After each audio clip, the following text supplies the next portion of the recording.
Hello students. How are you all? Welcome to my YouTube channel, Biology in Seconds, a platform for free of cost MD-CAT preparation. Assalamualaikum students, this is Dr. Hamza Tanzeel. Hope so all of you are fine and happy. और आप लोग उम्मीद है कि अपनी MD-CAT की तैयारियों में मसरूफ़ होंगे।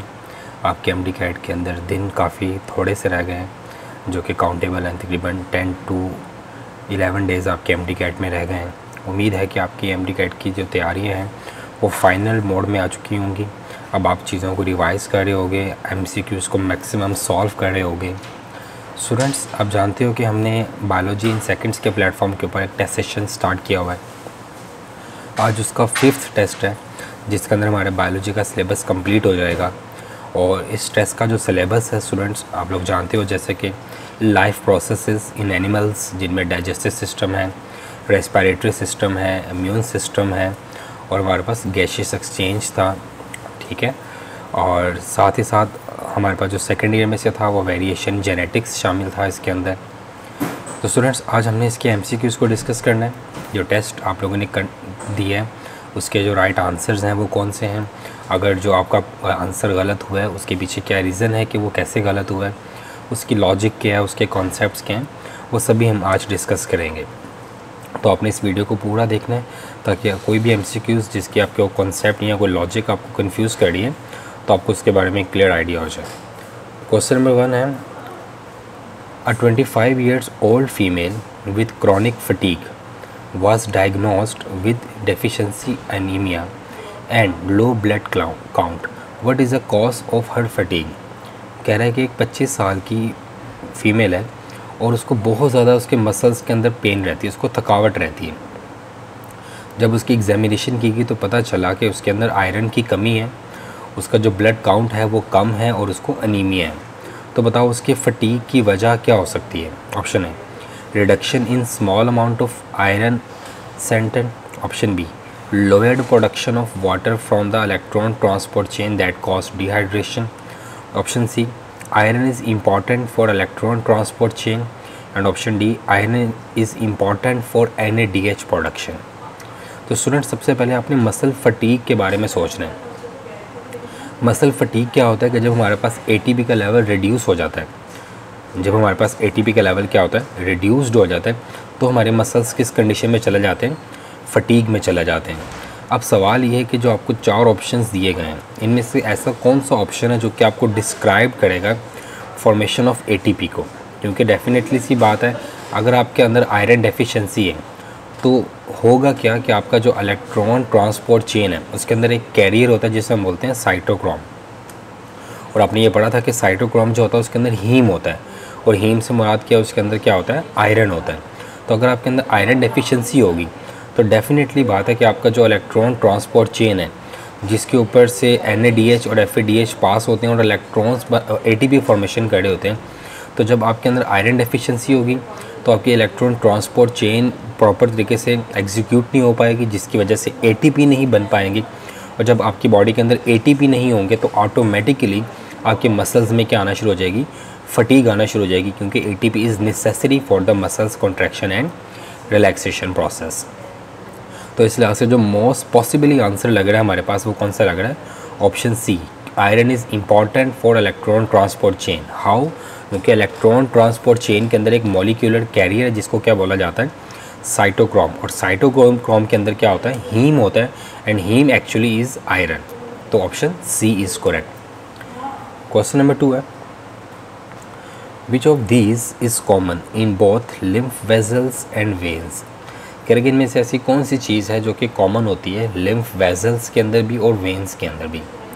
ऑप्शन ए है both have small bore, option B है both have valves, option C है both have low blood pressure, and option D है बोथ आर कम्युनिकेटेड। तो स्टूडेंट, जो चीज़ इन दोनों में कॉमन है लिम्फ वेजल्स के अंदर और वेन्स के अंदर वो है वाल्व्स, क्योंकि जो हमारे पास वेन्स होती हैं उनके अंदर भी वेल्व्स होते हैं जो कि बैक फ्लो ऑफ ब्लड को प्रिवेंट करते हैं, और लिम्फ वेजल्स के अंदर भी क्या होते हैं, वेल्व होते हैं जो कि लिम्फ के बैक फ्लो को क्या करते हैं, प्रिवेंट करते हैं। तो इस लिहाज से जो क्वेश्चन नंबर 2 का राइट आंसर है वो ऑप्शन कौन सा होगा, B, both have a valves. Question number 3 है chordae tendineae are present in. ये बड़ा इंपॉर्टेंट एमसीक्यू है। अक्सर बच्चों को कॉर्डेट टेंडेनाई टर्म के बारे में नहीं पता होता। तो कह रहे हैं कि ये जो कॉर्डेट टेंडेनाई है ये हमारे पास कहाँ मौजूद होता है। सबसे पहले कॉर्डेट टेंडेनाई कहाँ होते हैं स्टूडेंट्स, ये हार्ट में होता है। अब हार्ट में ये कहाँ होता है, क्योंकि हम जानते हैं कि हार्ट के 4 चैम्बर हैं, 2 एट्रियम है, 2 वेंट्रिकल है। अब हमने ये बताना है कि कॉर्डेट टेंडेनाई हार्ट में किस जगह पे मौजूद होता है। ऑप्शन यहाँ पे क्या है, आयोटा में होता है, एट्रियम में होता है, वेंट्रिकल में होता है या वेना कावा में होता है। तो स्टूडेंट जो कॉर्डेट टेंडेनाई है ये हमारे पास वेंट्रिकल्स में मौजूद होते हैं। और ये कॉर्डेट टेंडेनाई काफ़ी हद तक सपोर्ट प्रोवाइड करते हैं in the opening and closing of bicuspid and tricuspid valves. तो अगर आपसे पूछा जाए कि जो कॉर्डेट टेंडेनाई है ये कहाँ मौजूद होगा, तो students chordae tendineae are present in the ventricles of heart. तो ऑप्शन सी जो है ये हमारे पास करेक्ट आंसर है। क्वेश्चन नंबर 4 है प्रेशर इज़ हाईएस्ट इन। कह रहे कि जो ब्लड का प्रेशर होता है वो इन दिए गए ऑप्शंस में से किस में सबसे ज़्यादा हाई होता है। Option A aorta, option B arteries, option C capillaries and option D arterioles. तो स्टूडेंट्स हम जानते हैं कि जब हमारा लेफ़्ट वेंट्रिकल कॉन्ट्रैक्ट करता है तो जो होता है ब्लड बॉडी में जाता है, और ब्लड बॉडी में किसके थ्रू जाता है स्टूडेंट्स, आयोटा के थ्रू जाता है। तो इसका मतलब ये हुआ कि जो सबसे ज़्यादा ब्लड का प्रेशर होता है वो कहाँ होता है, आयोटा में होता है। आयोटा के बाद वो प्रेशर डिवाइड हो जाता है किसके अंदर, आर्टरीज़ के अंदर। आर्टरीज़ के बाद वो आर्टरियोल्स में डिवाइड हो जाता है, आर्टरियोल्स के बाद वो कैपिलरीज और फिर वेन्यूल्स के अंदर। तो जो सबसे हाईएस्ट ब्लड प्रेशर होता है वो कहाँ पे होता है, आयोटा में होता है। और आयोटा के बारे में आप जानते हो कि ये लेफ़्ट वेंट्रिकल से निकलता है। नेक्स्ट है papillary muscles extension are responsible for. कह रहे कि जो हमारे पास पेपिलरी मसल्स होते हैं, पेपिलरी मसल्स ये हार्ट की वॉल्स के साथ लगे होते हैं, इनर वॉल्स के साथ। और वो कह रहे हैं कि ये किस चीज़ के लिए रिस्पॉन्सिबल है। ऑप्शन है bicuspid constriction, option B tricuspid constriction, option C mitral constriction and option D all of this. Students ये जो पेपिलरी मसल्स हैं ना ये क्या करते हैं, ये बाइकस्पिड और ट्राइकस्पिड वैल्व्स को ओपन और क्लोज करने में हेल्प कर रहे होते हैं। अब यहाँ पे जो बाइकस्पिड कंस्ट्रिक्शन है, ट्राइकस्पिड कंस्ट्रिक्शन है, ये तो आपको समझ आ रहा है, लेकिन जो मिट्रल कंस्ट्रिक्शन है ये आपको कंफ्यूज कर रहा है। तो स्टूडेंट यहाँ पे आपने कंफ्यूज नहीं होना है, क्योंकि जो बाइकस्पिड वैल्व होता है इसी का सेकंड नेम क्या होता है, मिट्रल वैल्व ही होता है। तो जो बाइकस्पिड कंस्ट्रिक्शन है वो एक्चुअली में मिट्रल कंस्ट्रिक्शन ही है। तो इसका मतलब हुआ कि ये तीनों ऑप्शंस करेक्ट हैं। तो इस लिहाज से जो ऑप्शन डी होगा ऑल ऑफ दीज ये हमारे पास क्या होगा, करेक्ट आंसर होगा। नेक्स्ट है हार्ट इज़ एनक्लोज्ड इन। कह रहे कि जो हार्ट है वो किस में एनक्लोज होता है, मतलब हार्ट किस के अंदर लिपटा होता है। ऑप्शन है pericardium, option B pleural membrane, option C mesentery and option D एपिमाइशियम।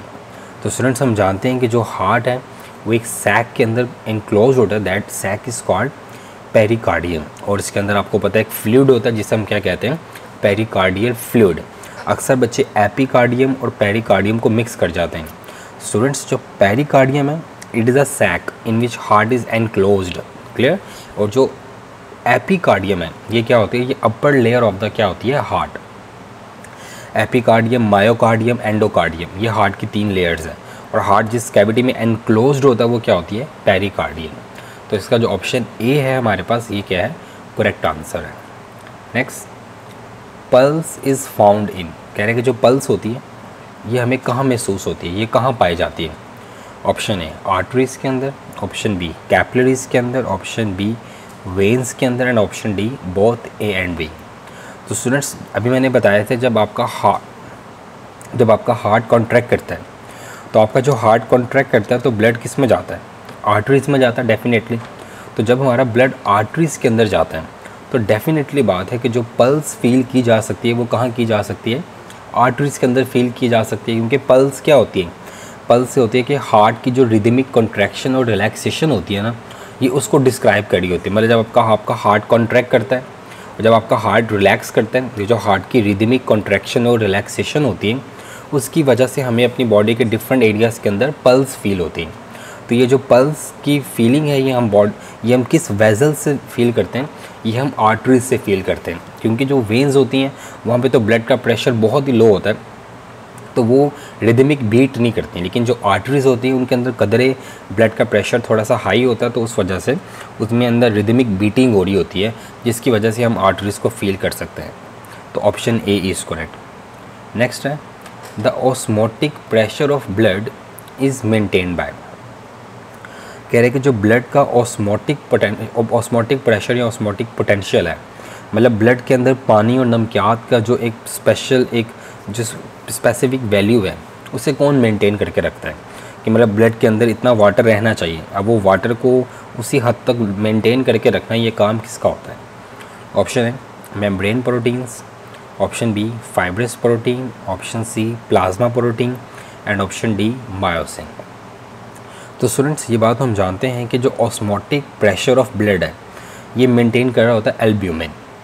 Albumin हम जानते हैं कि एल्ब्यूमिन हमारे पास एक प्लाज्मा प्रोटीन है, ठीक है। तो इस लिहाज से जो हमारे पास करेक्ट ऑप्शन बनेगा वो यहाँ पे ऑप्शन कौन सा होगा? सी, दैट इज़ प्लाज्मा प्रोटीन। और जो स्पेसिफिकली अगर आपसे इसका नाम पूछा जाए तो वो कौन सी प्रोटीन होती है? एल्ब्यूमिन प्रोटीन होती है, जो कि ऑस्मोटिक प्रेशर को क्या करी होती है? मेंटेन करी होती है। नेक्स्ट है the function of spleen is to filter. कह रहे हैं कि जो स्प्लीन है इसका फंक्शन किस चीज़ को फिल्टर करना है? Options blood, amniotic fluid, semen या लिम्फ। तो स्टूडेंट अक्सर बच्चे यहाँ पे कंफ्यूज हो जाते हैं, वो समझते हैं कि जो स्प्लीन है ये तो एक लिम्फेटिक ऑर्गन है, तो इट्स मीन कि ये लिम्फ को फिल्टर करेगी। तो स्टूडेंट्स लिम्फ तो फिल्टर होता ही नहीं है, जो चीज़ फिल्टर्ड होती है हमारी बॉडी के अंदर दैट इज़ ब्लड। क्लियर? तो जो स्प्लीन है ये इसका जो मेन फंक्शन है वो किस चीज़ को फिल्टर करना है? ब्लड को फिल्टर करना है, ठीक है। और अगर आपसे पूछा जाए कि वो कौन सा ऑर्गन है जो कि ब्लड को फिल्टर करता है for the removal of nitrogenous waste, तो वो किडनी है। लेकिन अगर ब्लड को इस तरह से फिल्टर किया जा रहा है कि उसमें से डेड सेल्स को निकाला जाए, पैथोजेंस को निकाला जाए, तो वो कौन करेगा? वो स्प्लीन करेगा, क्योंकि स्प्लीन को बोलते हैं ग्रेवयार्ड ऑफ बॉडी। मतलब ये हमारी बॉडी का कब्रिस्तान भी है कि जितने भी डेड सेल्स होते हैं, जितने भी पैथोजेंस डेड होते हैं, वो सब यहाँ ले जाए जाते हैं और यहाँ भी उनकी फिल्ट्रेशन हो रही होती है। नेक्स्ट है विच वन इज़ थिकेस्ट। कह रहे हैं कि इनमें से कौन सबसे ज़्यादा थिक है? ऑप्शन है left ventricle, option B right ventricle, option C left auricle and option D right auricle. तो स्टूडेंट्स अभी मैंने बताया कि जो लेफ़्ट वेंट्रिकल होता है वहाँ से आयोटा निकलती है। अगर लेफ़्ट वेंट्रिकल से आयोटा निकलती है इट्स मीन का आयोटा ने तो ब्लड पूरी बॉडी में सप्लाई करना होता है। तो डेफिनेटली जो सबसे ज़्यादा प्रेशर जनरेट करने की ज़रूरत होती है वो लेफ़्ट वेंट्रिकल को ही होती होगी। तो लेफ़्ट वेंट्रिकल इस लिहाज से सबसे क्या होगा? थिकेस्ट चैम्बर होगा। तो इसलिए आपने ये बात अच्छे से मेमोराइज रखनी है कि वो चैम्बर हार्ट का जो सबसे थिकेस्ट है that is left ventricle. Clear? क्योंकि जो लेफ़्ट वेंट्रिकल होता है ये हमारे पास क्या होता है? Thickest chamber of the heart है। तो इसके लिहाज से जो ऑप्शन ए होगा लेफ़्ट वेंट्रिकल, ये हमारे पास क्या होगा? करेक्ट आंसर होगा। नेक्स्ट है a muscular passage that is common to both food and air is known as. कह रहे कि एक मस्कुलर पैसेज है जो कि हवा और फूड दोनों के लिए कॉमन है। मतलब चाहे हम इस हवा अंदर लेके जाएं, चाहे हम खाना अंदर लेके जाएं, वो दोनों उस रास्ते से ज़रूर गुजरते हैं। अब वो कौन सा है? ब्रोंकाई, ब्रोंक्यूल्स, लेरिंग्स या फेरिंग्स। तो स्टूडेंट्स हम जानते हैं कि जो फेरिंग्स है it is a muscular passage जहाँ से फूड भी पास होती है और जहाँ से एयर भी पास होती है। बस फ़र्क ये है कि जब फूड फेरिंग्स से पास करता है तो वो चला जाता है आइसोफेगस के अंदर, और जो एयर है जब वो यहाँ से पास करती है तो वो जो कहाँ चले जाती है? लेरिंग्स के अंदर। तो मतलब ये एक डिवाइडर है, हवा को ये भेज देगा लेरिंग्स के अंदर, खाने को ये भेज देगा आइसोफेगस के अंदर। नेक्स्ट है what is incorrect about myoglobin. कह रहे हैं कि मायोग्लोबिन के बारे में क्या चीज़ करेक्ट है? What is correct about myoglobin, क्या चीज़ मायोग्लोबिन के बारे में करेक्ट है? It is iron containing protein pigment. Yes. It occurs in muscles fibre. Yes. It also stores some oxygen. Yes. All of this. Yes. तो जो option D हमारे पास है ऑल ऑफ दिस, ये करेक्ट है, क्योंकि मायोग्लोबिन के बारे में हम जानते हैं कि ये एक ऐसा रेस्पिरेटरी पिगमेंट है जो कि हमारे मसल्स के अंदर होता है। और डेफिनेटली अगर हमारे मसल्स के अंदर पाया जाता है, ये आयरन कंटेनिंग भी होता है, ये मसल्स के अंदर पाया जाता है और ये कुछ ऑक्सीजन को स्टोर भी कर लेता है अपने साथ। तो इस लिहाज से all of these is correct option. Next है lungs are porous due to the presence of. कह रहे हैं कि हमारे जो लंग्स होते हैं ये पोरस होते हैं। पोरस से मुराद सुराखदार होते हैं। किसकी वजह से, किसकी प्रेजेंस की वजह से हमारे जो लंग्स हैं वो पोरस हैं? Options bronchi, option B alveoli, option C terminal bronchi and option D respiratory bronchioles. तो स्टूडेंट्स हम जानते हैं कि जो हमारी एयर सैक्स है, जो हमारी हवा की थैलियाँ हैं, दैट आर एल्वोलाई। तो ये जो एल्वोलाई है, ये millions of trillions of alveoli are present in our lungs. तो ये जो एल्वोलाई होती हैं, चूँकि ये एयर सैक्स होती हैं और इन्हीं एयर सैक्स की वजह से जो हमारा लंग्स है ये एज अ पोरस अपने आप को अपीयर कर रहा होता है। तो जो ऑप्शन बी है alveoli, that is correct. Next है intercostal muscles are found in. कह रहे हैं कि जो इंटरकोस्टल मसल्स होते हैं ये कहाँ पे मौजूद होते हैं? Options ribs, B pharynx, C lungs and D both B and C. तो स्टूडेंट्स ये जो कोस्टल का वर्ड है ना, कोस्टल वर्ड मेडिकल का है और ये रिब्स के लिए होता है। जिस तरह हर मेडिकल के हर बॉडी ऑर्गन या हर स्ट्रक्चर की एक टर्मिनोलॉजी होती है, जैसे हार्ट के लिए कार्डियक, मसल्स के लिए गैस्ट्रिक, लिवर के लिए हिपैटिक, इस तरह जो रिब्स होती हैं, रिब्स के लिए जो मेडिकल टर्मिनोलॉजी है दैट इज़ कोस्टल। तो इंटरकोस्टल मसल्स मतलब रिब्स के दरमियान वाले मसल्स। तो ऑप्शंस की अगर हम बात करें, यहाँ पे रिब्स हैं, फेरिंग्स हैं, लंग्स हैं और बहुत बी एंड सी है। तो इस लिहाज से जो राइट आंसर होगा स्टूडेंट वो क्या होगा? Ribs, option A. नेक्स्ट है a surfactant plays its role by. कह रहे कि जो सर्फेक्टेंट होता है वो अपना रोल प्ले करता है कैसे? Option A no effect of surface tension, option B increasing surface tension, option B C decreasing surface tension and option D none of this. तो स्टूडेंट्स हम जानते हैं कि जो सर्फेक्टेंट होता है ये मिक्सचर होता है लिपोप्रोटीन का और इसका काम क्या होता है? सरफेस टेंशन को डिक्रीज़ करना। मतलब जो वॉल्स होती हैं एल्वोलाई की, ब्रोंकाई की, ब्रोंक्यूल्स वगैरह की, इनके दरमियान जो सरफेस टेंशन होती है ये उसको रिड्यूस करता है। क्लियर? तो इस लिहाज से जो राइट और पॉसिबल आंसर होगा वो हमारे पास ऑप्शन कौन सा होगा? C decreasing surface tension. Next है the thick muscular structure which is present below the pair of lungs is known as. कह रहे कि जो लंग्स के पेयर होते हैं उनके नीचे एक मोटी मसल्स की तह होती है, उसको क्या कहते हैं? ऑप्शंस क्या हैं? फेरिंग्स, डायफ्राम, ब्रोंकाई या नन ऑफ दिस। तो स्टूडेंट्स हम जानते हैं कि जो थिक मस्कुलर शीट हमारे लंग्स के नीचे मौजूद होती है that is called diaphragm. Diaphragm actively involve होता है हमारी इंस्पायरेशन और एक्सपायरेशन के अंदर। So the right answer here is option B, that is diaphragm. Next है the small tubes within the chest cavity having cartilaginous plates are known as. कह रहे हैं कि जो स्मॉल ट्यूब्स हमारी चेस्ट कैविटी के अंदर होती हैं जिनके अंदर कार्टिलेजिनस प्लेट्स होती हैं उन्हें क्या कहते हैं? ऑप्शन है pharynx, option B bronchioles, option C bronchi and option D both B and C. तो स्टूडेंट्स जो तीन ऑप्शंस आपको दिए गए हैं फेरिंग्स, ब्रोंक्यूल्स एंड ब्रोंकाई, इनमें से सिर्फ ब्रोंकाई एक ऐसा स्ट्रक्चर है जिसके अंदर कार्टिलेज होता है। बाकी फेरिंग्स भी मस्कुलर स्ट्रक्चर है, ब्रोंक्यूल्स के अंदर भी कार्टिलेज नहीं होते। तो इस लिहाज से जो राइट आंसर होगा हमारे पास यहाँ पे वो कौन सा होगा? ब्रोंकाई, दैट इज़ ऑप्शन सी।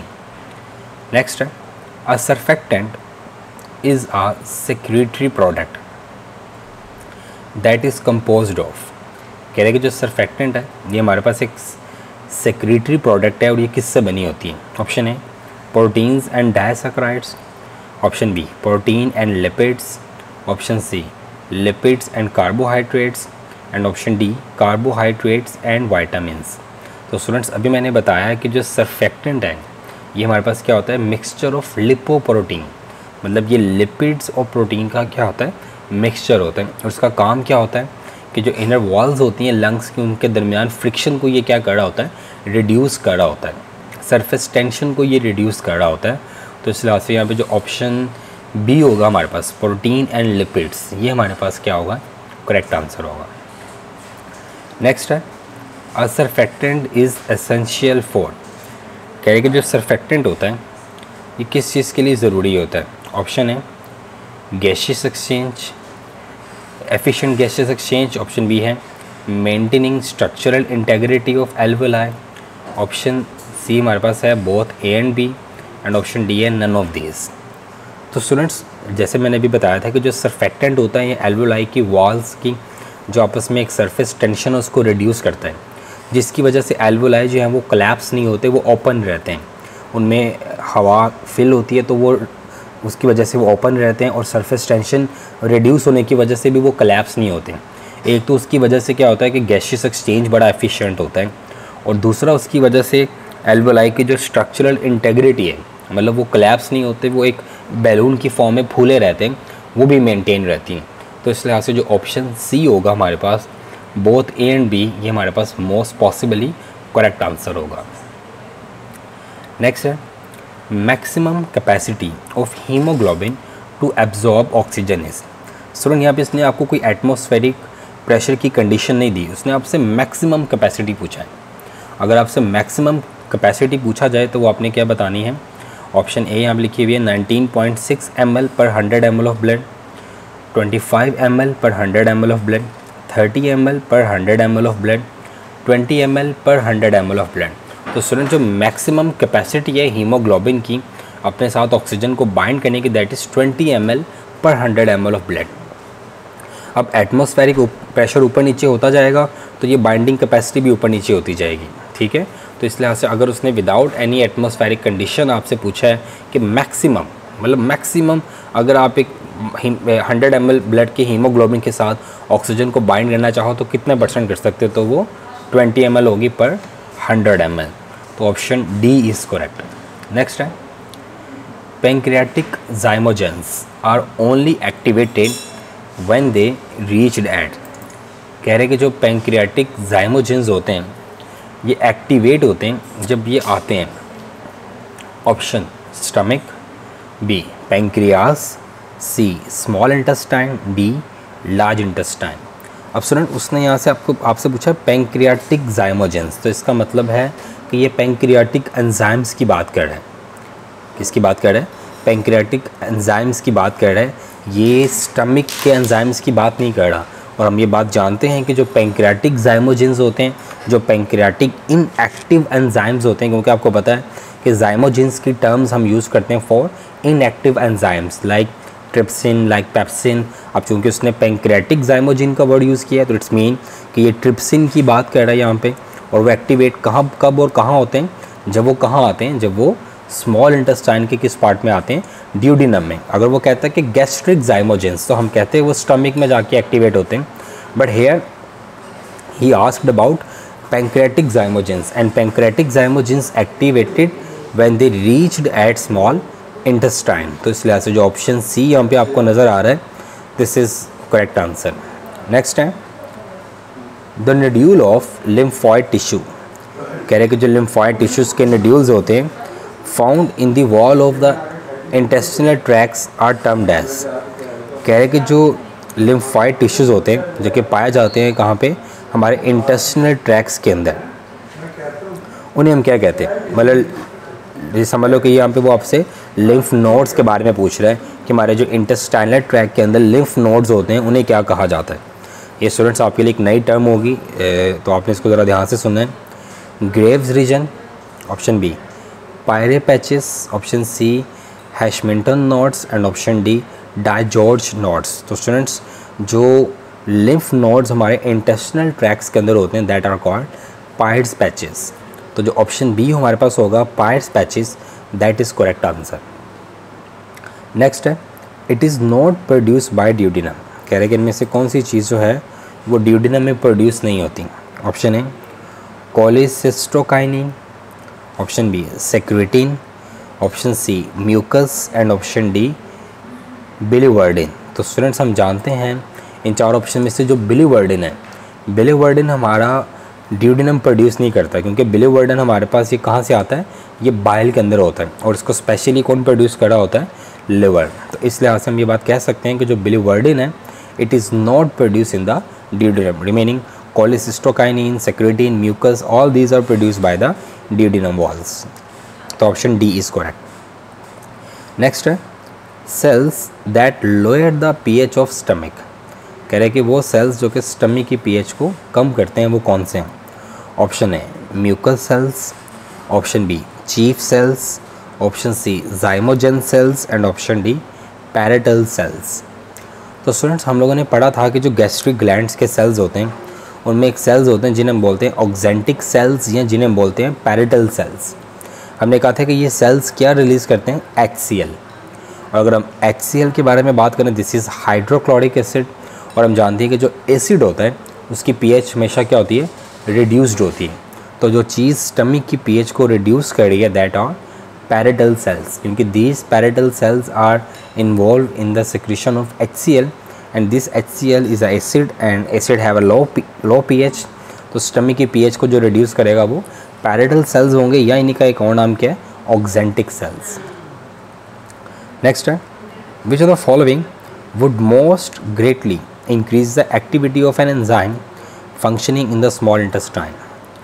कह रहे कि इनमें से कौन सी जो ऐसी चीज़ है जो कि एंजाइम्स की एक्टिविटी को बढ़ा देती है स्मॉल इंटेस्टाइन के अंदर।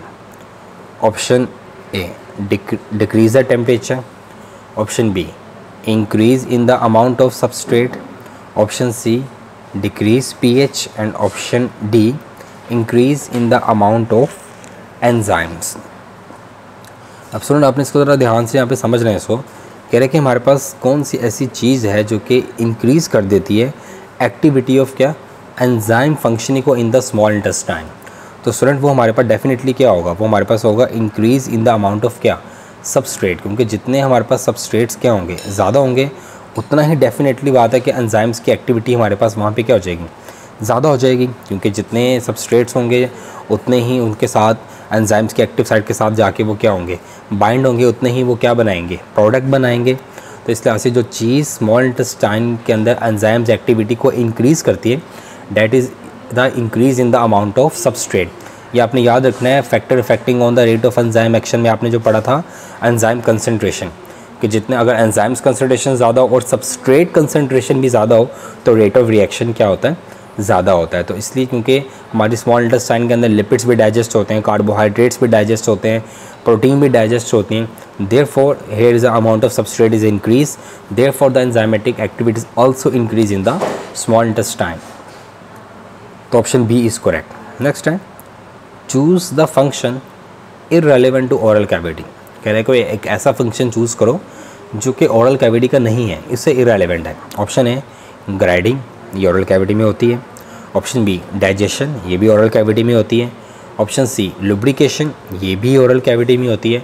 ऑप्शन डी, एब्जॉर्प्शन, ये ओरल कैविटी में नहीं होती, ये स्मॉल इंटेस्टाइन के आइलियम पार्ट में होती है।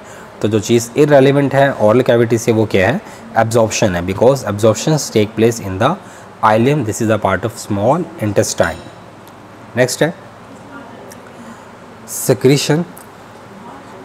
secretion of secretin is forced by। कह रहे कि जो हमारे पास secretion of secretin है उसे कौन फोर्स्ड करता है। Option A, food from stomach. Option B, bile from liver. Option C, pancreatic juice and option D, all of this. तो स्टूडेंट जो secretin है, हमें पता है कि secretin एक हार्मोन है जो कि ड्यूडिनम से सिक्रीट होता है, ड्यूडिनम की वॉल्स में से सिक्रीट होता है और ये बाइल और पैंक्रियाटिक जूस को आगे से फर्दर रिलीज़ करवाता है। अब हम ये बात जानते हैं कि जब स्टमक में जब हमारा फूड डाइजेस्ट होता है तो जब वो एसिडिक फूड हमारा स्टमक से निकल के कहाँ जाता है, ड्यूडिनम में जाता है, तो वो क्या करता है, वो ड्यूडिनम की वॉल्स के साथ जब जाके टच होता है तो ड्यूडिनम सेक्रेटिन को रिलीज़ करती है और ये जो सेक्रेटिन है ये जाके पैंक्रियाज और लिवर से क्या रिलीज़ करवाता है, उनकी सिक्रीशंस। पैंक्रियाज से पैंक्रियाटिक जूस और लिवर से क्या करवाता है, बाइल। तो इस लिहाज से जो सेक्रेटिन को फोर्स करता है कि तुम रिलीज़ हो वो कौन होगा, फूड फ्रॉम स्टमक। और वो कौन सा फूड होता है, एसिडिक फूड होता है। तो option A is correct. Next है, which enzyme is found in saliva. कह रहे कि इनमें से कौन सा ऐसा एंजाइम है जो सलाइवा के अंदर पाया जाता है। Option A, pepsin. Option B, lipase. Option C, ptyalin and option D, lactase. तो स्टूडेंट्स हम जानते हैं कि जो एंजाइम्स हमारे सलाइवा के अंदर पाया जाता है दैट इज़ स्लाइवरी अमाइलेज। और स्टूडेंट्स हम जानते हैं कि जो स्लाइवरी अमाइलेज है इसी का सेकंड नेम हमारे पास क्या है, टाइलिन भी है। तो ऑप्शन सी इज़ करेक्ट है। नेक्स्ट है, lipid emulsification is done by. कह रहे हैं कि जो लिपिड्स की इमल्सिफिकेशन है वो किस तरह से, वो कौन करता है। Option A, pancreatic juice. Option B, bile, option C gastric juice and option D intestinal juice. तो स्टूडेंट्स वी नाउ कि जो लिपिड्स की इमल्सिफिकेशन है ये हमारे पास कौन करता है? बाइल करता है। और बाइल कहाँ बनता है? लिवर में। और जाके स्टोर कहाँ पे होता है? गॉल ब्लैडर में। वहाँ से थ्रू कॉमन बाइल डक्ट वो कहाँ आता है? ड्यूडेनम में आता है। और यहाँ पे आके वो लिपिड्स की क्या करता है? इमल्सिफिकेशन करता है। और बाइल के बारे में एक यूनिक पॉइंट आपको ये पता है कि बाइल के अंदर कोई एंजाइम्स नहीं होते। It contain bile salts and bile pigments only. Next है, in the intestine the branches of lymph capillaries within villi are called. कह रहे कि हमारे इंटेस्टाइन के अंदर जो लिम्फ कैपिलरीज होती हैं विद इन विलाई के अंदर, उन्हें क्या कहते हैं? Option A lacteals, option B lymph, option C lymph vessels and option D lymph nodes. तो स्टूडेंट्स हम जानते हैं कि जो हमारे पास स्मॉल इंटेस्टाइन का जो आइलियम पार्ट है उसके अंदर जो लिम्फ वेजल्स होती हैं जो कि कैपिलरीज होती हैं एक्चुअली में, उन्हें क्या कहा जाता है? लैक्टियल्स कहा जाता है। तो इस लिहाज से जो ऑप्शन ए है यहाँ पे लैक्टियल्स, ये हमारे पास क्या होगा? करेक्ट आंसर है। नेक्स्ट है, what is true about T cells. कह रहे कि इनमें से कौन सी बात ट्रू है, सच्ची है टी सेल्स के बारे में? ऑप्शन है a type of lymphocytes, yes. Present in blood and work as defence, yes. They kill the foreign invaders, yes. And option D all of this. तो स्टूडेंट जो उसकी ऑप्शन डी है all of this, ये हमारे पास क्या होगी? Correct होगी। क्योंकि हम जानते हैं कि जो टी सेल्स होते हैं ये हमारे पास क्या होते हैं? टाइप ऑफ लिम्फोसाइट्स भी होते हैं, बॉडी को डिफेंस भी प्रोवाइड करते हैं और ये फॉरेन इन्वेडर्स को किल आउट भी करते हैं। तो इस लिहाज से जो ऑप्शन डी है all of this is more relevant and appropriate statement about the T cells. Next है, lymph nodes may be located in human body in the tissues of. कह रहे हैं कि जो लिम्फ नोड है ये मौजूद हो सकते हैं in the human body in the tissues of. अब लिम्फ नोड हमारी ह्यूमन बॉडी के किन टिश्यूज़ में होते हैं? स्टमक में, ब्रेन में, थायराइड ग्लैंड में या ग्रॉइन एंड नेक रीजन्स में। तो स्टूडेंट ये आपकी पीटीबी की बुक में मेंशन्ड है कि लिम्फ नोड जो होते हैं ये मौजूद होते हैं कहाँ पर? नेक एंड ग्रॉइन रीजन के अंदर। ये हमारे और भी बॉडी के डिफरेंट पार्ट्स में होते हैं, बट अगर आप स्पेसिफिकली अगर आपसे पूछा जाए तो आपने क्या बताना है? ग्रॉइन रीजन जो होता है हमारा, और सेकंड कौन सा? जो नेक रीजन होता है उसके अंदर क्या होते हैं? जो टिश्यूज़ होते हैं उनके अंदर लिम्फ नोड्स प्रेजेंट होते हैं। नेक्स्ट स्टूडेंट जो पोर्शन हम स्टार्ट करने जा रहे हैं, it is very very very important portion, ठीक है। और ये वेरिएशन एंड जेनेटिक्स का पोर्शन है। तो इसके जो भी एमसीक्यूज़ होंगे वो मैं आपको साथ साथ उनकी जो एक्सप्लेनेशन है वो भी आपको दिखाता जाऊँगा और साथ साथ समझाता जाऊँगा। तो आपने उसकी एक्सप्लेनेशन को अच्छे से देखना है। क्लियर? चलिए भी हम स्टार्ट करें। सबसे पहला एमसीक्यूज़ है, a certain type of plant is only tall when it has a heterozygous genotype. If two heterozygous plants are crossed, what is the probability of their offspring will also tall? अब पहले अपने statement को थोड़ा सा तोड़ना है, इसे अपने क्रॉस की शक्ल में लेके आना, फिर हम इसको क्रॉस करेंगे। ओके स्टूडेंट्स, कह रहे कि एक महसूस किस्म के पौधे हैं जो कि सिर्फ लंबे होते हैं और it has a heterozygous genotype. तो स्टूडेंट सबसे पहले आपके माइंड में आना चाहिए, अगर उसने कहा कि वो लंबे हैं और उनकी जीनोटाइप हेट्रोजाइगस होती है। हेट्रोजाइगस का मतलब है कि वो डोमिनेंट, वो हमारे पास क्या रखते हैं? डोमिनेंट फिनोटाइप डोमिनेंट उसकी जीनोटाइप होगी तो वो टॉल होंगे। क्योंकि आपको पता है कि जो अगर वो रिसेसिव होता तो रिसेसिव होमोजाइगस भी होते हैं। रिसेसिव वो हमारे पास जो हमेशा होमोजाइगस ही होता है, ठीक है। लेकिन डोमिनेंट होमोजाइगस भी होता है और हेट्रोजाइगस भी होता है। तो इस लिहाज से हम ये कह सकते हैं कि वो जो टॉल प्लांट होगा वो डोमिनेंट होगा और उसकी जो जीनोटाइप होगी वो हेट्रोजाइगस होगी। कह रहे कि if two heterozygous plant are crossed, कह रहे कि अगर हम दो हेट्रोजाइगस प्लांट्स को आपस में क्या करवाते हैं? क्रॉस करवाते हैं, तो what is the probability of their of spring will also be toll. तो हमने ये बताना है इनको, अगर हम दो हेट्रोजाइगस प्लांट्स का आपस में क्या करवाते हैं? क्रॉस करवाते हैं, तो हमें ये बताना है कि उनके कितने बच्चे जो हैं वो क्या होंगे? टॉल होंगे। और टॉल होने की कंडीशन क्या है? वो हेट्रोजाइगस होनी चाहिए। तो स्टूडेंट्स हम क्रॉस पे चलते हैं। ओके जी स्टूडेंट्स, आपको अपनी स्क्रीन पे क्रॉस नज़र आ रहा है, ऊपर स्टेटमेंट लिखी हुई है वही। अब उसने कहा था कि जो टॉल प्लांट है वो हेट्रोजाइगस है। इसका मतलब है कि डोमिनेंट अगर जीनोटाइप आएगी तो टॉल प्लांट आएगा। क्लियर? अब उसने आपको क्रॉस के लिए जो सिचुएशन दी है वो उसने क्या दी है कि if two heterozygous plants are crossed, तो आपको नज़र आ रहा है कि हमारे पास कैपिटल P स्मॉल p और कैपिटल P स्मॉल p, ये हमने दो हेट्रोजाइगस प्लांट ले लिए और उनका हम आपस में क्या करवा रहे हैं, क्रॉस। तो क्रॉस के रिजल्ट में क्या आएगा, कैपिटल P, उसके बाद वापस क्या आएगा, कैपिटल P स्मॉल p, उसके बाद क्या आएगा, स्मॉल p कैपिटल P, उसके बाद क्या आएगा, स्मॉल p और स्मॉल p। अब ये हमारे पास F1 जनरेशन है स्टूडेंट्स, क्लियर। अब अगर हम इस F1 जनरेशन के अंदर देखें स्टूडेंट्स, हम तो हमारे पास क्या आ रहा है, कैपिटल P ये डोमिनेंट है, कैपिटल P स्मॉल p ये भी डोमिनेंट है, स्मॉल p कैपिटल P ये भी डोमिनेंट है, और स्मॉल p ये रिसेसिव है। अब उसने आपसे पूछा क्या, what is the probability of their offspring will also be toll. अब उसने आपसे ये नहीं पूछा कि मुझे बताओ कि कितने ऑफस्प्रिंग जो हैं वो हेट्रोजाइगस वाले टॉल होंगे, उसने पूछा कि कितने ऑफस्प्रिंग जो हैं वो टॉल होंगे। तो अगर हम देखा जाए तो मैंने अभी आपको बताया कि डोमिनेंट दो कंडीशन में हो सकता है, होमोजाइगस वाला भी और हेट्रोजाइगस वाला भी। तो यहाँ पे अगर हम देखें तो डोमिनेंट कितने परसेंट है, 75% डोमिनेंट है।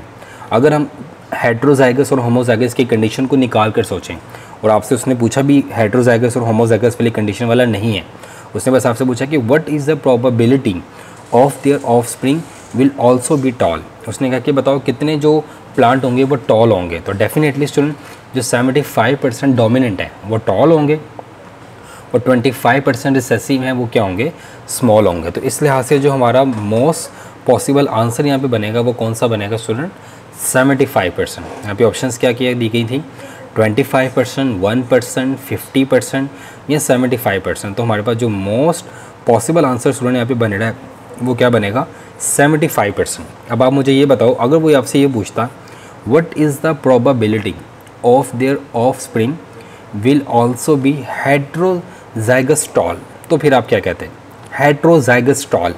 तो फिर आपका आंसर क्या होता है, 75 होता, 25 होता, 50 होता या 10 होता। तो स्टूडेंट्स फिर आपका आंसर डेफिनेटली क्या होता, 50 होता, क्योंकि जो हेट्रोजाइगस टॉल हैं वो कितने परसेंट है, 50% है, क्लियर। क्योंकि एक इसमें होमोजाइगस टॉल भी आ रहा है, डोमिनेंट है, ठीक है। तो इसलिए अगर हम उसने आपसे कोई कंडीशन नहीं पूछी तो इट्स मीन 75% डोमिनेंट और 25% रिसेसिव है। तो इस लिहाज से जो टॉल होंगे वो कितने परसेंट होंगे, 75% होंगे। होप सो आपको स्टूडेंट ये क्रॉस क्लियर हो गया होगा। अब हम अपने नेक्स्ट क्वेश्चन की तरफ चलते हैं। स्टेटमेंट है इसकी, अ pure breeding toll P plant was crossed with dwarf plant. कह रहा है कि एक जो प्योर ब्रीडिंग जो हमारे पास क्या है, टॉल पी प्लांट है, उसको हमने क्रॉस करवाया ड्वार्फ प्लांट के साथ। What will be the frequency of dwarf plant in F2। तो सबसे पहले आपने इस स्टेटमेंट के अंदर गौर करना है प्योर ब्रीडिंग के ऊपर। तो स्टूडेंट्स हम जानते हैं कि जो प्योर ब्रीडिंग लाइंस होती हैं वो होमोजाइगस होती हैं। प्योर ब्रीडिंग लाइंस क्या होती हैं, होमोजाइगस। अब उसने आपको यहाँ पे दो पी प्लांट्स का जिक्र किया, एक उसने किया टॉल और एक उसने किया ड्वार्फ। और हम जानते हैं कि जो डोमिनेंट होता है वो कौन होता है, टॉल पी प्लांट जब डोमिनेंट जीनोटाइप होती है, और अगर रिसेसिव हो तो वो क्या होती है, ड्वार्फ। अब उसने क्या है कि अगर आप इनका आपस में क्रॉस करवाओ तो मुझे बताना है कि F2 जनरेशन के अंदर कितने परसेंट ड्वार्फ आएंगे। उसने F1 का नहीं पूछा, उसने आपसे क्या पूछा है, F2 में कितने ड्वार्फ आएंगे। तो स्टूडेंट्स इसको कैलकुलेट करने के लिए हम दोबारा चलते हैं क्रॉस के ऊपर। जी स्टूडेंट्स, आपको ये स्क्रीन पे नज़र आ रहा है क्रॉस स्टेटमेंट ऊपर लिखी हुई है, a pure breeding tall plant was cross to dwarf plant. जो टॉल प्लांट है उसको ड्वार्फ प्लांट के साथ क्रॉस करवाएंगे तो बताओ F2 जनरेशन में कितने परसेंट ड्वार्फ प्लांट आएंगे। अब यहाँ पे क्रॉस आपको स्टूडेंट नज़र आ रहा है, कैपिटल टी, क्योंकि ये हमारे पास डोमिनेंट है तो इसलिए इसको स्मॉल कैपिटल लेटर से शो किया। और जो ड्वार्फ प्लांट है वो चूँकि रिसेसिव होता है, प्योर ब्रीडिंग है तो होमोजाइगस है, इस तरह प्योर ब्रीडिंग है तो होमोजाइगस डोमिनेंट है। ये आपको समझ आ गया होगा। अब आपने क्रॉस शुरू करना है। क्रॉस में क्या आएगा, capital T small T, capital T small T, फिर capital T small T, capital T small T. तो F1 जनरेशन तो ये आ गई। अब आपने F2 जनरेशन अगर लेनी है तो आपने F1 जनरेशन का क्रॉस करवाना है। तो आपने capital T small T, capital T small T का आपस में क्रॉस करवाया तो आपके पास क्या रिजल्ट आया, कैपिटल टी, फिर कैपिटल टी स्मॉल टी, फिर small T, capital T, small T और स्मॉल टी। तो आपके पास कंक्लूजन क्या निकला कि F1 में तो सारे के सारे क्या है, टॉल पी प्लांट आ गए। लेकिन अगर F2 की बात करें तो उसमें 75% टॉल प्लांट है, क्योंकि 75% इसमें डोमिनेंट है। 50% तो हेट्रोजाइगस डोमिनेंट है और 25% होमोजाइगस डोमिनेंट है, मतलब ओवरऑल 75% टॉल प्लांट्स के हैं डोमिनेंट और 25% इसमें क्या है, डिवार्फ है। तो अगर हम एमसीक्यूज़ के ऑप्शंस की तरफ चलें तो यहाँ पे ऑप्शंस ने क्या क्या दिए हैं। पहला ऑप्शन ए है यहाँ पे स्टूडेंट्स हमारे पास 0.25, सेकंड है 1, थर्ड है 0.75 और डी है 2।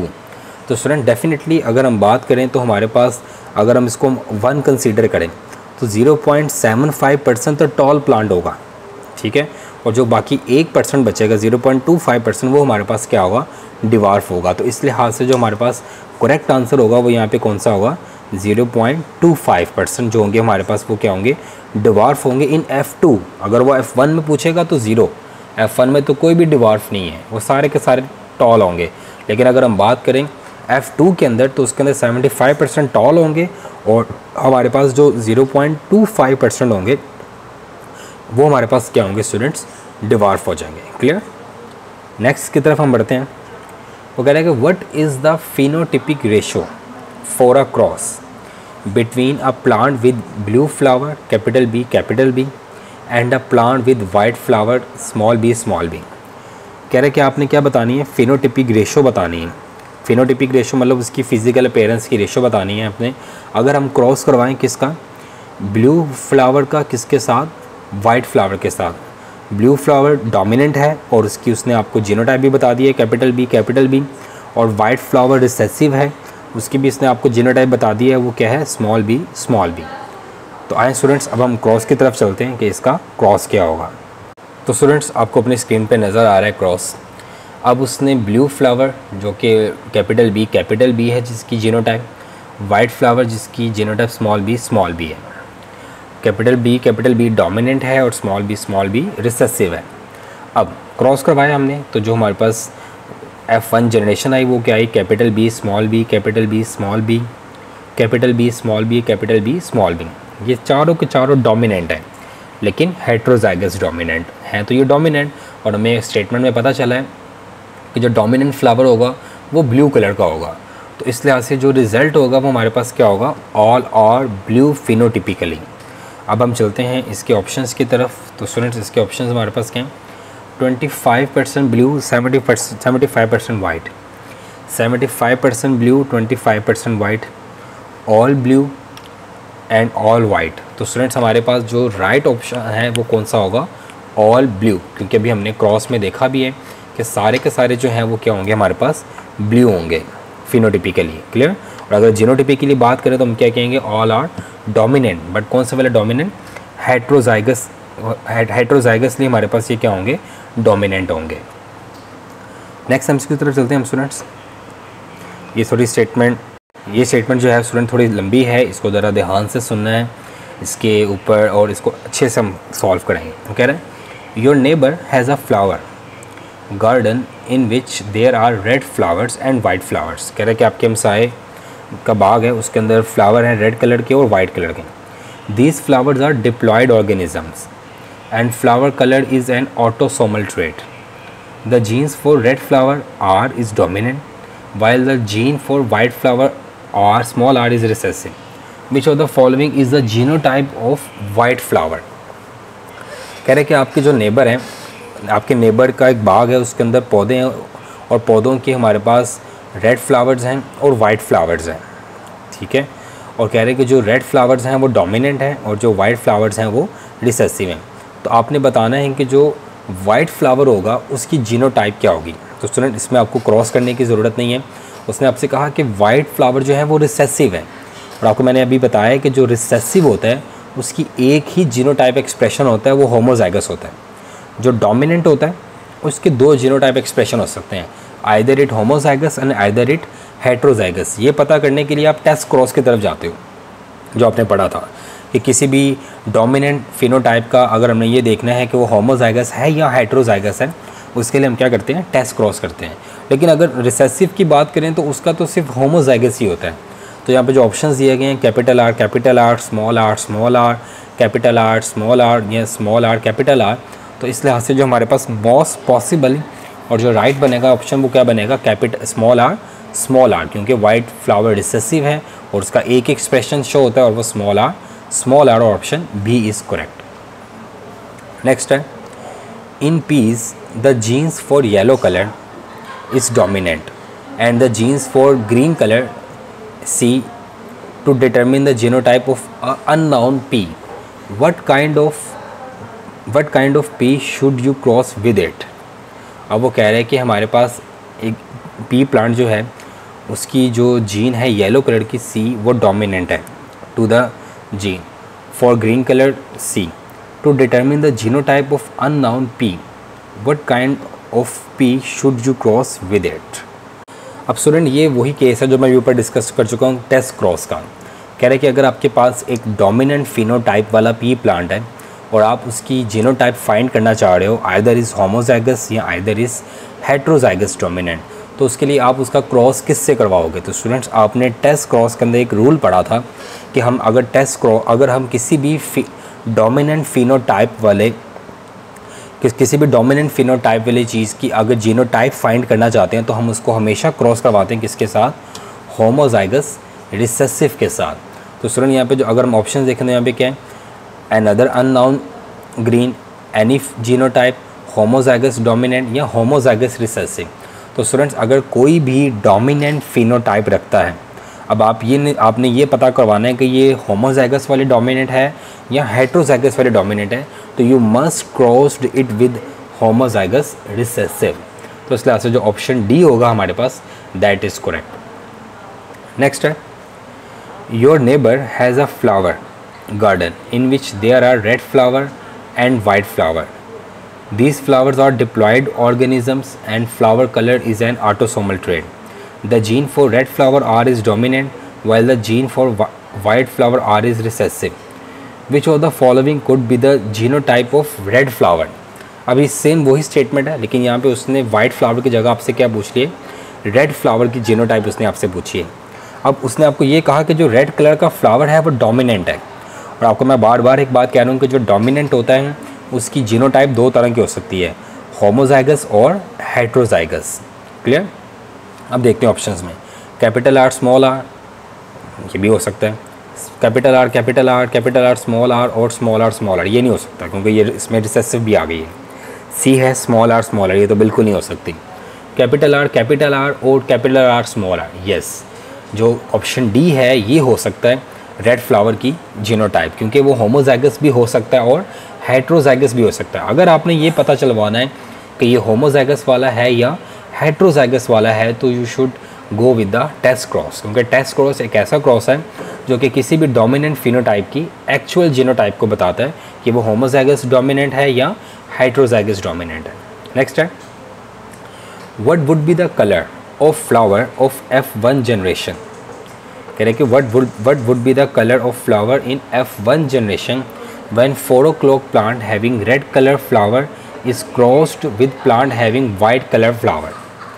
कह रहे कि आपने बताना है कि जो 4 o'clock प्लांट की F1 जनरेशन्स जो है उसके फ्लावर का कलर क्या होगा जब उसके रेड फ्लावर को क्रॉस किससे करवाया जाएगा, वाइट फ्लावर के साथ। अब ऑप्शंस यहाँ पे क्या हैं, half white and half red, option B है half purple and half red, option C है all purple and option D है ऑल वाइट।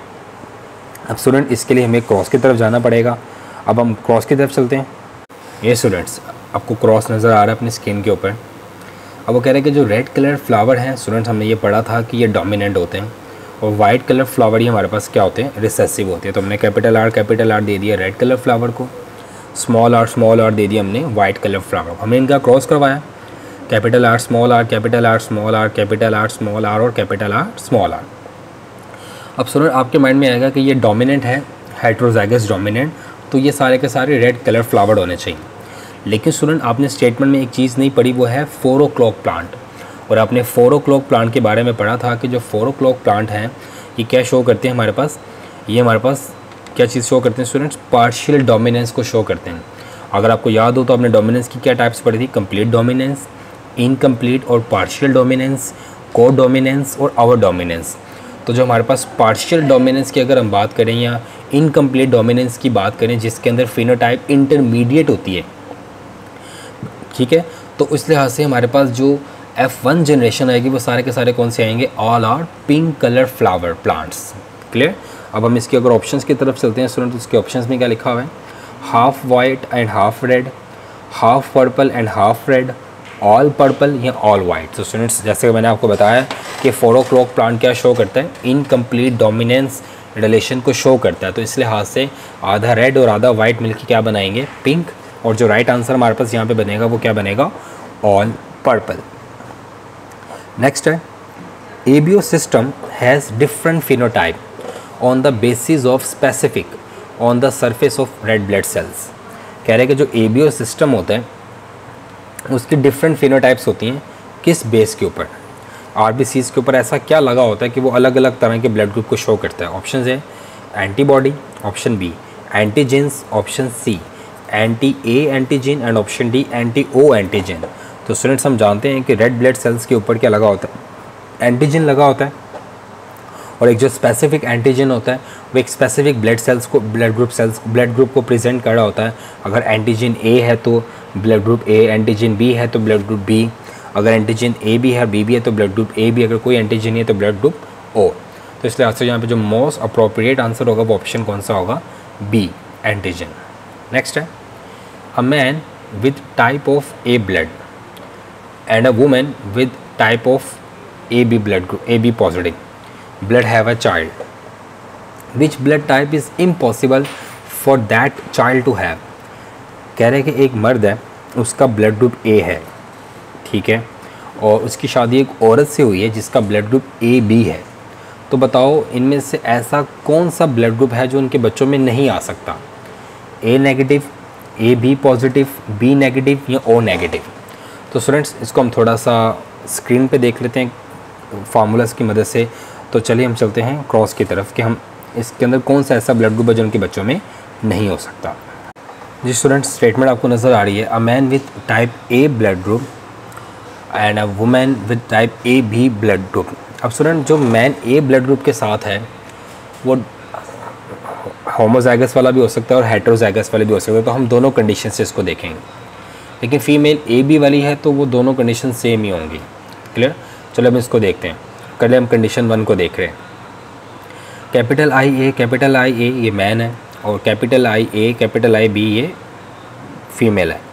इनका आपने क्रॉस करवाया तो blood group A, blood group A B, blood group A, blood group A B, या तो ए हो सकता है या तो उनका क्या हो सकता है, हमारे पास ए बी ब्लड ग्रुप हो सकता है। सेकेंड अगर हम देखें कंडीशन 2 कि अगर मैन हेट्रोजाइगस वाला डोमिनेंट है तो रिजल्ट्स क्या आ सकते हैं, तो रिजल्ट्स आ सकते हैं ए ब्लड ग्रुप वाला आ सकता है, ए बी आ सकता है, ए आ सकता है, वो बी भी आ सकता है। मतलब बच्चों का ब्लड ग्रुप ए भी हो सकता है, बी भी हो सकता है, ए बी भी हो सकता है, लेकिन एक ब्लड ग्रुप स्टूडेंट्स आपने नोट किया है वो उन बच्चों में नहीं है, और वो कौन सा ब्लड ग्रुप है स्टूडेंट, वो ब्लड ग्रुप है ओ। अगर हम यहाँ पे MCQs के ऑप्शंस की तरफ चलें तो यहाँ पे आपने देखा तो यहाँ पे मेंशन्ड है कि जो ब्लड ग्रुप बच्चों के अंदर एग्जिस्ट नहीं कर सकता पॉसिबली, वो कौन सा ब्लड ग्रुप होगा स्टूडेंट, वो ब्लड ग्रुप हमारे पास कौन सा होगा, ओ। तो जो ऑप्शन डी हमारे पास है यहाँ पे, ये हमारे पास क्या होगा, करेक्ट होगी। नेक्स्ट है, assuming that blood type is not a sex link trait. कह रहे हैं कि ये बात समझ लो कि जो ब्लड टाइप है ये सेक्स लिंक ट्रेट नहीं है। What is a probability that a mother with genotype A या O and a father with genotype A B will have a child with type B blood group. अब student statement को आपने ज़रा ध्यान से सुनना है, इसकी जो पॉसिबिलिटीज़ हैं वो अपने इसको ध्यान से फिर अपने इसका आंसर लगाना है। स्टेटमेंट दोबारा हम एक दफ़ा रीड करें। वो कह रहे हैं कि assuming that blood type is not a sex link trait, ठीक है, what is the probability that a mother with genotype capital, जिसके जीनोटाइप क्या है A O, and a father with genotype A B what will have a child with type B blood. तो उनके कितने % ऐसे बच्चे हो सकते हैं जिनका ब्लड ग्रुप क्या होगा, बी होगा। तो स्टूडेंट्स अगर हम इसको क्रॉस की तरफ लेके चलें तो हम उसका आंसर निकाल सकते हैं अच्छे से। तब हम क्रॉस की तरफ चलते हैं। जी स्टूडेंट्स, क्रॉस की तरफ अगर हम आएँ तो वो कह रहा है कि हमारे पास जो मदर है उसकी जीनोटाइप है ए ओ। इसका मतलब है कि वो हेट्रोजाइगस डोमिनेंट की बात कर रहे हैं, तो कैपिटल आई ए और स्मॉल आई। और अगर वो कह रहा है कि जो फादर है वो ए बी है, मतलब वो को डोमिनेंस की एग्जाम्पल की तरफ जा रहा है, capital I A capital I B. अब वो कह रहा है कि उनके कितने % जो बच्चे हैं उनका ब्लड ग्रुप बी हो सकता है। अगर हम इसका क्रॉस करें तो स्टूडेंट इसके क्रॉस में आपको नज़र आ रहा है कि blood group A, blood group A B, blood group A और ब्लड ग्रुप बी, मतलब 50% बच्चे हैं जिनका ब्लड ग्रुप क्या हो सकता है, ए हो सकता है। 25% बच्चों का ब्लड ग्रुप ए भी हो सकता है और 25% बच्चों का ब्लड ग्रुप क्या हो सकता है, बी। तो अगर हम ऑप्शंस की तरफ चलें स्टूडेंट्स, यहाँ पे ऑप्शंस क्या दिए गए हैं, 50, 25, 75 या नन ऑफ दिस। तो जो बच्चे जिनका ब्लड ग्रुप बी हो सकता है वो कितने % होंगे स्टूडेंट्स, 25%। क्लियर, आपको क्रॉस भी समझ आ गया होगा स्टूडेंट्स। नेक्स्ट क्वेश्चन की तरफ हम जा रहे हैं स्टूडेंट। कह रहे हैं कि if father have blood group ए, कह रहे हैं कि एक फादर है उसका ब्लड ग्रुप क्या है, ए है, और जो मदर है उसका ब्लड ग्रुप क्या है, बी, देन चिल्ड्रन हैव। कह रहे हैं कि अगर फादर है, फादर का ब्लड ग्रुप ए है और जो मदर है उसका ब्लड ग्रुप क्या है, बी है, तो बताओ बच्चों का ब्लड ग्रुप क्या हो सकता है। ऑप्शन ए है ए ओनली, ऑप्शन बी है बी ओनली, ऑप्शन सी है A and B, and option D है ए बी एंड ओ। अब स्टूडेंट्स इसके लिए आपको जाना पड़ेगा टेस्ट क्रॉस की तरफ। तो आइए हम चलते हैं क्रॉस के ऊपर पहले।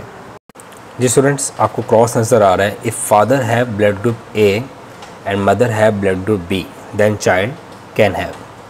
अगर हम कंडीशन 1 पे चलें होमोजाइगस डोमिनेंट के ऊपर, तो आपको नज़र आ रहा है क्रॉस के अंदर जो रिज़ल्ट्स हैं वो क्या हैं, capital I A, capital I B, capital I A, capital I B, capital I A, capital I B, capital I A और कैपिटल आई बी।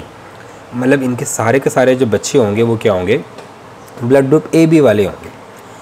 लेकिन अगर हम बात करें कि अगर फादर और मदर हेट्रोजाइगस डोमिनेंट कंडीशन रखते हैं तो क्या होगा, आपको 2 में नज़र आ रहा है कैपिटल आई ए और small I, capital I B और स्मॉल आई। तो उसके रिज़ल्ट में जो बच्चा है वो ए बी वाला भी होगा, ए वाला भी होगा, बी वाला भी होगा और ओ वाला भी होगा।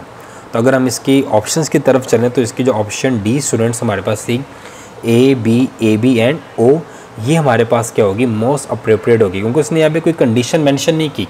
अगर तो वो कहता ना कि if father have blood group A homozygous dominant and mother have blood group B homozygous dominant, तो सिर्फ आंसर हमारे पास क्या होता है, ए बी। लेकिन उसने यहाँ पे कोई कंडीशन नहीं दी, तो इसलिए यहाँ पे ब्लड ग्रुप ए भी हो सकता है, ए बी भी हो सकता है, ए बी भी हो सकता है, ओ भी हो सकता है। उसके बाद नेक्स्ट है the number of linkage group in humans is. कह रहा है कि ह्यूमंस के अंदर कितने लिंकेज ग्रुप्स होते हैं। तो स्टूडेंट्स ये बात आपने याद रखनी है कि किसी भी ऑर्गेनिजम्स के अंदर जितने उसके number of pairs of chromosomes होते हैं उतने ही उसके अंदर क्या होते हैं, लिंकेजेस ग्रुप्स होते हैं। तो यहाँ पे ऑप्शंस क्या हैं, 22, 24, 23 या 33। तो स्टूडेंट्स हम जानते हैं कि ह्यूमंस के अंदर 23 पेयर्स ऑफ क्या होते हैं, क्रोमोसोम्स होते हैं। तो इस लिहाज से हमारे पास जो लिंकेजेस ग्रुप होंगे ह्यूमंस के वो कितने होंगे, 23 होंगे स्टूडेंट्स। नेक्स्ट स्टूडेंट्स हमारे पास जो है क्रॉसिंग ओवर ब्रिंग अबाउट, कह रहे हैं कि जो क्रॉसिंग ओवर है वो हमारे पास क्या चीज़ लाती है। Option A recombinant genes, option B new traits in species, option C genetic recombination and option D new species. तो स्टूडेंट जब भी क्रॉसिंग ओवर होती है, जब भी एक्सचेंज होता है sister non sister chromatids segments का, तो हमारे पास क्या होता है, जेनेटिक रिकम्बिनेशन होता है। तो आपने ये बात हमेशा याद रखनी है कि crossing over bring abouts always genetic recombination. तो जो ऑप्शन सी है स्टूडेंट्स हमारे पास ये करेक्ट होगा। नेक्स्ट एमसीक्यू है which of the following is not sex link recessive trait. कह रहे कि इनमें से कौन सा ऐसा है जो कि सेक्स लिंक रिसेसिव ट्रेट नहीं है। ऑप्शंस क्या हैं, testicular feminisation syndrome, option B colour blindness, option C haemophilia and option D hypophosphatemic rickets. तो स्टूडेंट ये जो आपको 4 ऑप्शंस दी गई हैं, इनमें जो ऑप्शन डी है इसके बारे में हमने पढ़ा था कि ये हमारे पास सेक्स लिंक डोमिनेंट ट्रेट है, मतलब ये एक्स लिंक डोमिनेंट ट्रेट है। बाकी जो है हमारे पास ये सेक्स लिंक रिसेसिव ट्रेट्स हैं। बाकी जो बीमारियां हैं ये तभी होती हैं जब सेक्स क्रोमोसोम्स के ऊपर जीन्स क्या होती हैं, रिसेसिव होती हैं। लेकिन अगर हम हाइपोफॉस्फेटेमिक रिकेट्स की बात करें तो ये डिजीज़ कब होगी, जब क्या होगा, सेक्स क्रोमोसोम के ऊपर जीन्स क्या होंगी, डोमिनेंट। तो इस लिहाज से option D is correct. Next है when a haemophilic carrier women marry a normal man who among her offspring may be affected. कह रहे कि अगर एक हीमोफिलिक कैरियर वुमेन है उसकी शादी एक नॉर्मल इंसान से होती है, तो बताओ उनके कितने % बच्चे जो हैं वो इफ़ेक्टेड होंगे। ठीक है, तो स्टूडेंट्स इसको समझने के लिए आपको जाना पड़ेगा किसके ऊपर, क्रॉस बोर्ड के ऊपर। तो हम चलते हैं क्रॉस बोर्ड के ऊपर स्टूडेंट्स। जी स्टूडेंट्स, आपको क्रॉस नज़र आ रहा है। हम जानते हैं कि जो हीमोफीलिया है ये हमारे पास एक एक्स लिंक रिसेसिव ट्रेट है। ये बीमारी कब होती है, जब हमारे पास क्या होता है, एक्स क्रोमोसोम्स के ऊपर जीन्स क्या होती हैं, रिसेसिव होती हैं। और रिसेसिव ट्रेट तभी शो होता है जब वो होमोजाइगस स्टेट में होता है। हेट्रोजाइगस के अंदर तो वो डोमिनेंट हो जाता है। एनीहाउ, अब हम देखते हैं। उसने कहा कि हीमोफिलिक कैरियर वुमेन, तो कैरियर वुमेन का आपको नीचे जीनोटाइप नज़र आ रहा है, x capital H x small H. अगर तो ये नॉर्मल होती तो हम लिखते हैं x capital H x capital H. ठीक है, अगर ये अफेक्टेड होती तो हम लिखते हैं एक्स स्मॉल एच। लेकिन चूंकि ये कैरियर है तो ये क्या होगा, एक्स कैपिटल एच और एक्स स्मॉल एच। उसकी शादी होती है एक नॉर्मल इंसान के साथ, मर्द के साथ, तो उसका क्या होगा genotype X capital H Y, क्योंकि अफेक्टेड तो तब होगा ना जब यहाँ पे स्मॉल एच लग जाएगा है। अब हम इसका क्रॉस करते हैं तो क्या आएगा, एक्स कैपिटल एच, ये इसकी लड़की नॉर्मल होगी। उसके बाद एक्स कैपिटल एच वाई, ये लड़का भी नॉर्मल होगा। उसके बाद x small H and x capital H, ये लड़की इसकी कैरियर होगी नॉर्मल लेकिन कैरियर होगी। और जो लास्ट पे आएगा एक्स स्मॉल एच वाई, तो ये जो एक्स स्मॉल एच और वाई है ये इफ़ेक्टेड होगा, ये हमारे पास क्या होगा, इफ़ेक्टेड। तो मतलब इसके 75% बच्चे नॉर्मल होंगे, 25% बच्चे इसके इफ़ेक्टेड हो सकते हैं। तो यहाँ पे ऑप्शंस हमारे पास क्या हैं, ऑल हर चिल्ड्रन जो इफ़ेक्टेड होंगे no, half of her daughters no, all her daughters no, half of her sons yes, क्योंकि एक बच्चा इसका नॉर्मल है और एक बच्चा जो है इसका वो हमारे पास क्या है, हीमोफिलिक है। तो इसलिए यहाँ से हाफ ऑफ हर सन वाला जो ऑप्शन है ये हमारे पास करेक्ट ऑप्शन होगा। नेक्स्ट है, which trait can not pass from father to all of his sons. कह रहे कि ऐसा कौन सा ट्रेट है जो कि बाप से उसके तमाम लड़कों में नहीं जाता। Option A sex link recessive trait, option B autosomal trait, option C wild linked traits and option D none of this. तो स्टूडेंट्स अगर हम ऑटोसोमल ट्रेट की बात करें ये तो डेफिनेटली जाएगा, वाइल्ड लिंक्ड की बात करें ये भी 100% इसके लड़कों में जाएगा। लेकिन जो सेक्स लिंक्ड रिसेसिव ट्रेट है ये इसके तमाम लड़कों में नहीं जाता, ये कुछ लड़के इसके नॉर्मल हो सकते हैं, कुछ लड़के इसके अफेक्टेड हो सकते हैं। तो इस लिहाज से जो ऑप्शन ए है सेक्स लिंक्ड रिसेसिव ट्रेट ये हमारे पास क्या होगा, राइट आंसर होगा। नेक्स्ट है, it is an autosomal recessive अलील। कह रहे कि इनमें से कौन सा ऑटोसोमल रिसेसिव अलील शो करता है। ऑप्शन ए हीमोफीलिया ए, ये तो sex X link recessive allele है। हीमोफीलिया बी, ये भी एक्स लिंक रिसेसिव अलील है। Haemophilia C and option D हमारे पास क्या है, रेड मोनोक्रोमेसी। तो स्टूडेंट्स हम जानते हैं जो हीमोफीलिया सी है ये हमारे पास क्या होता है, ऑटोसोमल रिसेसिव अलील होता है। ए और बी हमारे पास एक्स लिंक रिसेसिव अलील वाले हैं, लेकिन जो सी होता है ये कौन सा होता है, ऑटोसोमल होता है। तो स्टूडेंट इसका जो राइट आंसर हमारे पास होगा वो ऑप्शन कौन सा होगा, सी, हीमोफीलिया सी। नेक्स्ट है, chances for a birth of male and female in humans. कह रहे कि ह्यूमंस के अंदर, ह्यूमंस का जो पेयर होता है मेल और फीमेल का, अगर उसका आपस में क्रॉस हो तो कितने % चांस है लड़का पैदा होने के और कितना % चांस है लड़की पैदा होने के। तो स्टूडेंट्स हम जानते हैं कि लड़की की जो जीनोटाइप होती है वो होती है XX और लड़के की जीनोटाइप क्या होती है, X और Y। तो अगर हम क्रॉस कर लें तो क्या आएगा, XX XY XX और XY। तो इसका मतलब 50% मेल्स एंड 50% फीमेल। तो जो रेशो होगी स्टूडेंट वो क्या आएगी, 1:1। तो यहाँ पे ऑप्शंस क्या दिए गए हैं, 1:2, 1:3, 1:1 या 1:4। तो स्टूडेंट जो इसका राइट आंसर होगा वो हमारे पास क्या होगा, 1:1, ऑप्शन सी। उसके बाद है, which of the following is male determining gene in humans. कह रहे कि इनमें से कौन सी जीन ऐसी जो कि मेल डिटर्मिनिंग है। ऑप्शन है TFM no, SRY option C, SKID and option D YRS।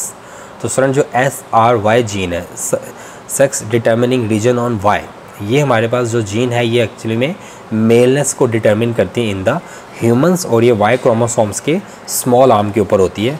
तो ऑप्शन बी जो है SRY that is correct.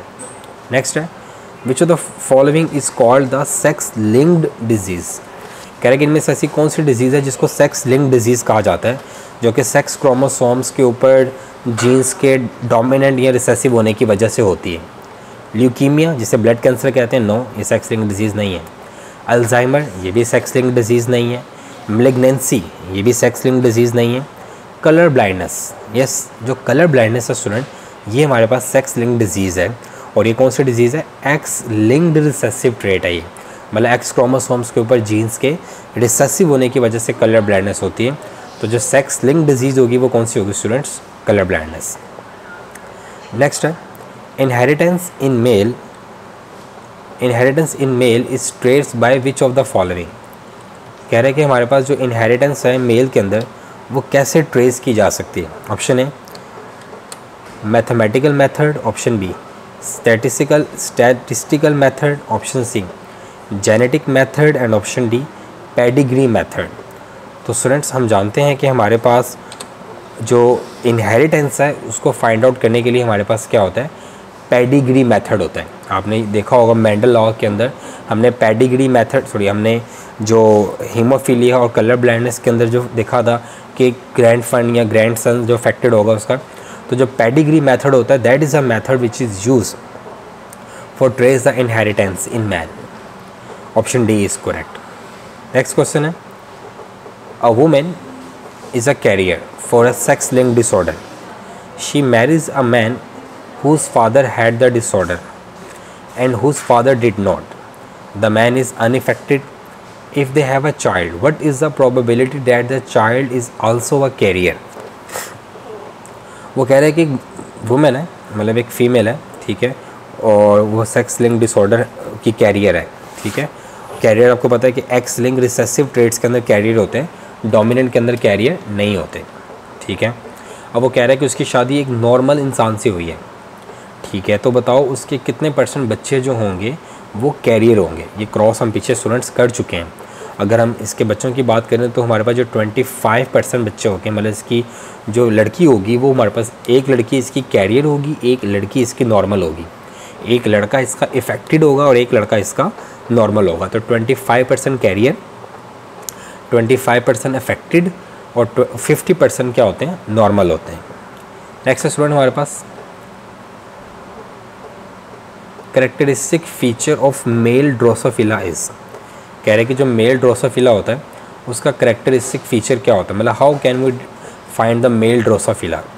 Option A sex comb on back legs, sex combs on front legs, sex combs on middle legs and none of this. तो students हम जानते हैं कि जो male Drosophila होता है उसकी जो सेक्स कॉम्स होती हैं वो उसकी फ्रंट लेग्स के ऊपर होती हैं। तो ऑप्शन बी जो है हमारे पास स्टूडेंट ड्रोसोफिला को फाइंड करने के लिए हमारे पास क्या होता है, उसके सेक्स कॉम्स होते हैं किसके ऊपर? फ्रंट लेग्स के ऊपर। नेक्स्ट स्टूडेंट हमारे पास एमसीक्यू है a women recessive his X chromosome from. कह रहे कि जो एक लड़की है उसका रिसेसिव है हिज एक्स क्रोमोसोम फ्रॉम, मतलब वो जो रिसेसिव क्रोमोसोम रिसीव करती है वो कहाँ से करती है? हिज मदर ओनली, मतलब फीमेल का जो एक्स रिसेसिव क्रोमोसोम है वो कौन रिसीव करेगा उससे? His mother only, both her mother and father, his father only, extra nuclear DNA in her mother egg. मतलब एक फ़ीमेल अपना जो रिसेसिव एक्स क्रोमोसोम है वो किससे रिसीव कर सकती है?